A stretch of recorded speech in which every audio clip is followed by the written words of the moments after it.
এখন যারা আছেন বা ভবিষ্যতে যারা আছেন কোনো কারণে যদি গণেশ উল্টে যায়, শেখ হাসিনাকে আশ্রয় দিয়েছে ভারত, জনাব তারেক রহমান সাহেবকে আশ্রয় দিয়েছে যুক্তরাজ্য, ইংল্যান্ড। আচ্ছা, এখন যারা আছেন তাদেরকে কারা আশ্রয় দেবেন? আসিফ নজরুলকে কে আশ্রয় দেবেন? কথার কথা। ইউনূস সাহেবকে কি আমেরিকা আশ্রয় দেবে? ডোনাল্ড ট্রাম্পের আশ্রয় দেবে? তাহলে বিকল্প কি? সেই বিকল্প কি?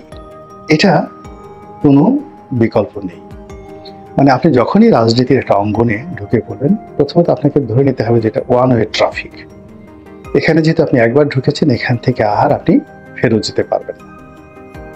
দুই নম্বর হলো যে আমাদের দেশে যে তত্ত্বাবধায়ক সরকারের যে থিওরিটি এসেছে, এটি দুইবার শুধু ভালো মতো কাজ করেছে, জাস্টিস শাহাবুদ্দিন এবং বিচারপতি হাবিবুর রহমান সাহেবের সময়। কিন্তু লতিফুর রহমান সাহেব থেকে শুরু হয়েছে এটার অধঃপতন। এবং এই সময়টিতে দেখুন, যারা এই 111 থেকে শুরু করে বিভিন্ন সময়টিতে শাসনকর্মের সাথে সংযুক্ত হয়েছেন অরাজনৈতিক ব্যক্তিত্ব, তারা সবাই কিন্তু দেশ ছাড়া হয়েছেন, বিপদ এবং বিপত্তিতে পড়েছেন, এবং এই সমাজ তাদেরকে আর কখনো গ্রহণ করেনি। এবং বিশেষ করে যারা পেশাজীবী, সাংবাদিক, চিকিৎসক, তারপরে ব্যবসায়ী, এরা যখন রাজনীতিতে আসেন, রাজনীতির সিন্ডিকেশনে চলে আসেন, আলটিমেটলি তারা কিন্তু ব্যবসা বাণিজ্য দেউলিয়া হয়ে যায়। আপনি আওয়ামী লীগ জমানাতে চিন্তা করেন, এস আলমের এই চুরি চামারি দরকার ছিল না। সে আওয়ামী লীগের আসার আগে বেশ ভালো ব্যবসা করতো এবং জেনুইনলি তার অনেক টাকা পয়সা ছিল। কিন্তু যেই মুহূর্তে এই সিন্ডিকেটের মধ্যে তিনি পড়ে গেলেন, তার সব কিছু কিন্তু গেছে। এই যে বাংলাদেশে ইউনাইটেড গ্রুপ বিভিন্ন সময় আওয়ামী লীগের দালালি করার চেষ্টা করেছে, বিএনপির দালালি করার চেষ্টা করেছে। দেখেন, তারা কিন্তু জেনুইন ব্যবসায়ী এবং ইউনিক ব্যবসায়ী, কিন্তু তাদের যে মিস্টার রাজা, তিনি এখন গ্রেপ্তারি পরোয়ানা নিয়ে তারপরে ঘোরাফেরা করছেন। এরকম হামিম গ্রুপের একে আজাদ সাহেব, জেনুইন ব্যবসায়ী, বড় ব্যবসায়ী, সফল ব্যবসায়ী, কিন্তু রাজনীতিতে ঢোকার আগ্রহ, খায়েশ, মন্ত্রী এমপি হওয়ার খায়েশ, এগুলোতে করে আওয়ামী লীগ জমানাতে নিষ্পেষিত হয়েছেন শেষের দিকে। আর এখন তো সর্বপক্ষের অবিশ্বাস এবং অনাস্থার জায়গায় পৌঁছেছেন। এবং এখানে সবচেয়ে বড় ব্যাপার হলো, রাজনীতিবিদরা যেভাবে তাদের কোনো বাইন্ডিংস থাকে না, তারা খুব সহজে পালিয়ে যেতে পারে। বিকজ টিপিক্যাল যারা পলিটিশিয়ান, তাদের মিল কারখানা, বাড়ি গাড়ি, ব্যবসা বাণিজ্য কিছুই থাকে না। কিন্তু আপনার যদি অবৈধ অর্থ না থাকে, আবার আপনার যদি খুব বড় ব্যবসা বাণিজ্য থাকে, ব্যাংক লোন থাকে, আত্মীয় স্বজন থাকে, আপনি কোথায় পালাবেন? কিভাবে পালাবেন? কি করবেন? এই জিনিসগুলো মানে রাজনীতিতে আসার আগে, দীর্ঘমেয়াদে জড়ানোর আগে, এই বিষয়গুলো নিয়ে যারা একেবারে ম্যাটিকুলাসলি ভালো চিন্তা ভাবনা করতে পারেন, আলটিমেটলি তারা শেষ পর্যন্ত বিরূপ পরিস্থিতিতেও প্রাণে বেঁচে থাকতে পারেন। অন্যথায় আল্লাহ জানে, তওবা তওবা আস্তাগফিরুল্লাহ। সম্মানিত দর্শক, আজকে যে শিরোনামটি নির্ধারণ করেছি, ঠিক এরকম একটা শিরোনামে আমি লিখেছিলাম নয়াদিগন্ত অথবা বাংলাদেশ প্রতিদিনে শেখ হাসিনার জমানাতে। অর্থাৎ শেখ হাসিনাকে একদিন এই বাংলাদেশ ছাড়তে হবে, এবং ছাড়ার ক্ষেত্রে বা ক্ষমতা ত্যাগের ক্ষেত্রে তার যে ঝুঁকি সমূহ কি কি আছে, সেই বিষয়গুলো নিয়ে খোলামেলা একটা সম্পাদকীয় লিখেছিলাম। এবং সেখানে যেটি বলেছিলাম, সেই কথাটা আবার এই সময়টিতে আমার কাছে এসে মনে হলো যে সেটা নিয়ে আবার পুনরায় আলোচনা করার দরকার আছে। কেন দরকার আছে সেটা বলছি। সেটা হলো, যুদ্ধের একটা অন্যতম কৌশল হলো পালানো। এবং অনেক বিখ্যাত যোদ্ধা সময়ের প্রয়োজনে তারা যতটা না যুদ্ধ করেছেন, বেশিরভাগ ক্ষেত্রে তারা পালিয়েছেন, এবং পালিয়ে তারা শক্তি সঞ্চয় করেছেন, এবং ক্রমাগতভাবে তাদের সেই পলায়নপর যে মনোবৃত্তি এবং কৌশল, সেই কৌশলের পেছনে ছুটে অনেক বড় বড় রাজা, বাদশাহ, তাদের ক্ষমতা তারা শেষ করে ফেলেছে। তো এই জন্য যারা এই ক্ষমতায় আছেন, আসবেন বা গেছেন, তারা যদি পালানোর বিষয়, তাদের অভিজ্ঞতা, তাদের লেখাপড়া, তাদের কৌশল, তাদের করণীয়, সব বিষয়ে তাদের যদি প্রস্তুতি থাকে, তাহলে সকলের জন্য কল্যাণকর হয় এবং ক্ষয়ক্ষতি তুলনামূলকভাবে কম হয়। আগে উদাহরণ দেব, যেমন শেরশাহ।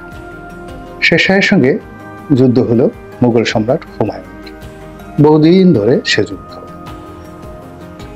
তো এখন শেরশাহ একজন গেরিলা নেতা এবং সাকুল্যে তার 1010 তার সেই যাকে বলা সৈন্য ছিল। তো সেই সৈন্য নিয়ে তিনি প্রবল পরাক্রান্ত মুঘল বাহিনীকে নাস্তানাবুদ তিনি করিয়েছিলেন। এ কারণে তিনি চমৎকারভাবে পালাতে শিখেছিলেন, অর্থাৎ যুদ্ধের প্রলোভন দেখিয়ে বা যুদ্ধের জন্য সম্রাট হুমায়ুনকে উত্তেজিত করে তিনি তাকে জায়গা এবং বেজায়গায় নিয়ে এসেছিলেন। যেমন একবার বাংলায় তিনি আনলেন এবং তিনি হুমায়ুনকে এতটা উত্তেজিত করলেন যে হুমায়ুন ভুলে গেল বাংলার প্রকৃতি, পরিবেশ এবং আবহাওয়া। তো তিনি সেই শেরশাহকে আক্রমণ করার জন্য বাংলায় এলেন এবং আসার পরেই শুরু হলো বর্ষাকাল। চারিদিকে থই থই পানি, অঢেল পানি, এবং সেই প্রকৃতির খপ্পরে ফেলে পলাতক শেরশাহ তিনি বের হয়ে এলেন এবং ছোট্ট একটি যুদ্ধে তিনি মোগল বাহিনীকে পরাজিত করলেন, চৌসার যুদ্ধে। এবং হুমায়ুন এতটা বিপদে পড়লেন, বলতে গেলে তিনি সেই একজন ভিস্তুওয়ালা, তার কারণে তিনি প্রাণে বেঁচে গেলেন। তিনি নদীতে ঝাঁপ দিলেন, প্রচন্ড খরস্রোতা নদী। তো তার সেই সাঁতারের সামর্থ্য ছিল না, তিনি সাঁতার জানতেন, কিন্তু ভিস্তিওয়ালা তার এই দুরবস্থা দেখে তার যে মশকটি তিনি দিয়ে দিলেন চামড়ার তৈরি, এবং সেটাকে ফুলিয়ে তিনি নদী পার হয়ে পরে তিনি দিল্লিতে ফিরে গেলেন। এরকম আমি অসংখ্য উদাহরণ দিতে পারি, যারা কেবলই মাত্র পালিয়ে পালিয়ে শক্তি সঞ্চয় করে আবার প্রবল পরাক্রান্ত বাহিনীর সম্মুখে তারা হাজির হয়েছে। মুসলিম বীর খালিদ বিন ওয়ালিদের যে যুগান্তকারের যুদ্ধগুলো, বিশেষ করে রোমান সম্রাটের বিরুদ্ধে এবং পার্সিয়ান সম্রাটদের বিরুদ্ধে, এই পুরো যুদ্ধটাই ছিল গেরিলা কেন্দ্রিক। তিনি চমৎকারভাবে পশ্চাৎপসরণ করতে পেরেছেন, পালাতে পেরেছেন, আবার দ্বিগুণ গতি নিয়ে তিনি ফিরতে পেরেছেন। এমনকি তিনি যখন মুশরিক ছিলেন, তিনি এই উহুদের যুদ্ধের সে পুরো ইতিহাসটা পাল্টে দিয়েছিলেন তার এই পলায়নপর মনোভাবের জন্য। তিনি পালিয়েছিলেন, অ্যাবসলিউটলি পালিয়েছিলেন, কেউ তাকে দেখতে পায়নি। কিন্তু যখন তিনি দেখলেন মুসলিম বাহিনী একটা জায়গা অরক্ষিত রেখে চলে গেছে, মানে মুসলিম বাহিনী ধরে নিয়েছে যে তারা বিজয়ী হয়েছে, তার গনিমত এর যে মালামাল লুট করার জন্য সবাই দৌড় দিল। এবং আল্লাহ রাসূল মুহাম্মদ রাসূলুল্লাহ সাল্লাল্লাহু আলাইহি ওয়াসাল্লাম বারবার সতর্ক করেছিলেন, এবং তিনি বেশ কয়েকজনকে ওই পাহাড়ের উপত্যকাটিকে পাহারা দেওয়ার জন্য সেখানে নিয়োগ করেছিলেন। তারাও দৌড় দিল, আর সেই জায়গাটা অরক্ষিত দেখে খালিদ বিন ওয়ালিদ অল্প কয়েকজন সৈন্য নিয়ে পিছন দিক থেকে মুসলিম বাহিনীর উপর ঝাঁপিয়ে পড়ল। ফলে কি হলো, পুরো উহুদের যুদ্ধ উল্টে গেল এবং প্রায় 70 জন সাহাবী সেই যুদ্ধে শাহাদাত বরণ করলেন এবং আল্লাহ রাসূল সেখানে মারাত্মকভাবে আহত হলেন, সীমাহীনভাবে আহত হলেন আর কি। যা হোক, এই যেটা বলছিলাম যে আপনাকে পালাতে জানতে হবে। যেমন শেখ হাসিনা, তিনি আমার সেই লেখাটা পড়েছিলেন কিনা আমি বলতে পারবো না। আমি সেখানে তাকে বলেছিলাম যে আপনি যা কিছুই করেন না কেন, সবার আগে আপনাকে চিন্তা করতে হবে যে গণেশ যে কোনো সময় উল্টে যেতে পারে, এবং গণেশ উল্টালে আপনি যেন কোথাও যেতে পারেন, দেশের ভিতরে থাকতে পারবে না, বাইরে কোথাও যেতে পারেন, সেই জায়গাটা আপনি ঠিক রাখেন। এখন চিন্তা করুন যে তার যদি ভারতের সঙ্গে কৌশলগত বন্ধুত্ব না থাকতো এবং তিনি যদি ভারতে যেতে না পারতেন, এই মুহূর্তে আওয়ামী লীগের যারা নেতা কর্মী একবার চিন্তা করেন তো, সেই আগস্ট মাসের 5 তারিখে 6 তারিখে কি হতো। এবং ওই সময়টাতে জনস্রোত এতটা বিক্ষুব্ধ ছিল, তাকে যদি ক্যান্টনমেন্টের মধ্যে আশ্রয় দেওয়া হতো, জনগণ কি আচরণ করতো আমরা সেটা বলতে পারি না।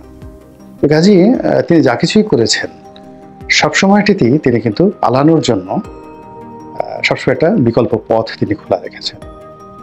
এই অর্থ পাচার থেকে শুরু করে সকল কিছু তিনি সেভাবে করেছেন। আমাকে একটা একান্ত আলাপ আলোচনায় তিনি বলেছিলেন একবার, আমরা 20-25 জন, ঠিক এটা 2002-03 সালে তার সঙ্গে দেখা করতে এলাম। তো আমরা বিক্ষুব্ধ ছিলাম যে কোনো একটা বিষয় এবং আমাদের অনেক অভিযোগ ছিল। তো তিনি আমাদেরকে ঠান্ডা করার জন্য যেটা বললেন 2002-03 সালে, যে 96 থেকে 2001 পর্যন্ত অন্তঃস্থল থেকে সর্বোচ্চ চেষ্টা করেছি জনগণকে সেবা করার জন্য, সততা বজায় রেখেছি। কিন্তু এদেশে সততার কোনো মূল্য নেই। ক্ষমতা হারানোর পর 2001 সনের দিকে সামান্য কিছু টাকার জন্য একটা রাজনৈতিক প্রোগ্রাম করতে পারিনি। একটা বিদেশের টিকিট কেটে যাব সে অবস্থাও ছিল না, সংসার চালানোর অবস্থাও ছিল না। এবং এটা যারা আওয়ামী লীগ করেন, 2001 সনের আওয়ামী লীগের যে অর্থনৈতিক অবস্থা, এটা ওই সময় যারা দেখেছেন তারা ছাড়া কল্পনা করতে পারেন। এখন যারা হাজার কোটি টাকার মালিক বলেন বা বড় বড় কথাবার্তা বলেন, অনেকের মানে কি বলবো 2001 সনে মন্ত্রীগিরি করেছেন, কিন্তু খিলগাঁয়ে ভাড়া বাসায় থাকতেন। তারপরে মন্ত্রিত্ব চলে যাওয়ার পরে বাসা ভাড়া দিতে না পারার কারণে তাদের বাসা থেকে নামিয়ে দেওয়া হয়। যেরকম ঘটনা কিন্তু ঘটেছে, এইরকম সততাও আওয়ামী লীগ দেখিয়েছে। কিন্তু শেখ হাসিনার বক্তব্য অনুযায়ী যে এটার কোনো প্রতিদান পায়নি, বরং তিনি সেই 2001 সনে বিএনপির যে রমরমা অবস্থা, টাকা পয়সা সবকিছু দেখে তিনি ঈর্ষান্বিত হয়েছিলেন। 2002 সালে তিনি বলেছিলেন যে অতীতে যে ভুল করেছি আগামীতে সেই ভুল করবো না। তোমরা সংসদ সদস্য হও বা না হও, মনোনয়ন দেই বা না দেই, ডাজ নট ম্যাটার। আওয়ামী লীগের কর্মী হিসেবে তোমাদের জন্য অঢেল সুযোগ সুবিধা থাকবে, সবাই কোটিপতি হয়ে যাবে। 2002 সনে এই যে আওয়ামী লীগের অফিসে বসে আমাদের সদরপুর এবং চট্টগ্রামের অন্তত 20 থেকে 30 জন নেতার সামনে তিনি এই কথা বলেছিলেন যে নমিনেশন দেই বা আমার যাকে ইচ্ছা তাকে মনোনয়ন দেবো, এটা নিয়ে তোমরা মনে কিছু করবে না। আমি কাজ করছি দলকে ক্ষমতায় নেওয়ার জন্য, এবং দল ক্ষমতায় এলে আমি এমন কিছু করবো যেন তোমরা সবাই অর্থনৈতিকভাবে সচ্ছল হতে পারে, কোটিপতি হতে পারে। এবং তিনি সেই কাজটি করেছেন ম্যাটিকুলাসলি। এবং এখন দেখেন যে আওয়ামী লীগের অন্তত পক্ষে যারা পলাতক শীর্ষ যারা নেতৃবৃন্দ রয়েছেন, তাদের সংখ্যা 5 লাখ, 10 লাখ, 20 লাখ, আরও বেশি। তাদের হাজারো সমস্যা আছে, জেলখানাতে গেছে, কেউ ধরা পড়েছে, কেউ পালিয়ে আছে, কিন্তু অর্থনৈতিক সমস্যা নেই। 2 নম্বর হলো তাদের হাতে ব্যবসা বাণিজ্য, টাকা পয়সা এমন পর্যায়ে আছে তারা ইচ্ছা করলে ওখান থেকে যে কোনো জিনিস তারা ঘটাতে পারে, পলানো অবস্থায় তারা যে কোনো গেরিলা আক্রমণ চালাতে পারে। তো কাজেই এই যে আওয়ামী লীগ যে শিক্ষাটা নিয়েছে 2002 সনে, আবার তারা যেটা 2008 থেকে শুরু করে একেবারে 24 পর্যন্ত যেটা প্র্যাকটিস করেছে, এটি বর্তমানে যারা আছেন তারা কিভাবে এটাকে নিয়ে চিন্তা করছেন, কিংবা আগামীতে যারা আসবেন তারা কিভাবে চিন্তা করছেন, কিভাবে তারা পালাবেন। ধরুন বাংলাদেশ যখন খুব বিপত্তিকর অবস্থায় পড়লো বিএনপি, তখন তো তারেক রহমান সাহেব যদি ইংল্যান্ডে না যেতেন, তার যদি সেই ধরনের রিলেশন না থাকতো, কিংবা পাকিস্তানের নওয়াজ শরীফকে যদি সংযুক্ত আরব আমিরাত কিংবা সৌদি আরব তাদেরকে আশ্রয় না দিত, বেনজির ভুট্টোকে যদি আশ্রয় না দিত দুবাই, তাহলে আজকের যে রাজনীতি তাদের ফিরে আসা, এই যে এখন শাহবাজ শরীফ বেলাল ভুট্টোর যে রাজনৈতিক বন্ধুত্ব, এটাতে তারা প্রাণেই বেঁচে থাকতেন না। তো এই কাজ করার জন্য কি হলো দেখুন, এই যে মিস্টার 10% আসিফ আলী জারদারি বলা হতো, অনেক টাকা পয়সা চুরি করেছেন, থিপ অফ বাগদাদ বলে তাকে ঘৃণা করা হতো, কিন্তু দেখেন তারাই কিন্তু এখন পাকিস্তানের শাসন চালাচ্ছেন। তো রাজনীতিতে আমরা অনেক নীতি কথা বলতে পারি, এগুলো বই পুস্তকে লেখা থাকে, অনেক দার্শনিক বক্তব্যে সেগুলি স্থান পায়, কিন্তু যারা রাজনীতি করেন পাকা পলিটিশিয়ান, ঝানু পলিটিশিয়ান সবাই আওরঙ্গজেব নন। তাদেরকে চাণক্য নীতি অনুসরণ করতে হয়, তাদেরকে শেরশাহের নীতি অবলম্বন করতে হয়, তাদেরকে আরো অনেক জটিল কুটিল বিষয় মাথায় রাখতে হয়, এবং সেটা যদি না রাখেন তাহলে তারা নিজেরা যেভাবে বিপদে পড়েন, আগামীতে সেভাবে তারা পুরো দেশ এবং জাতিকে বিপদে ফেলে দেয়।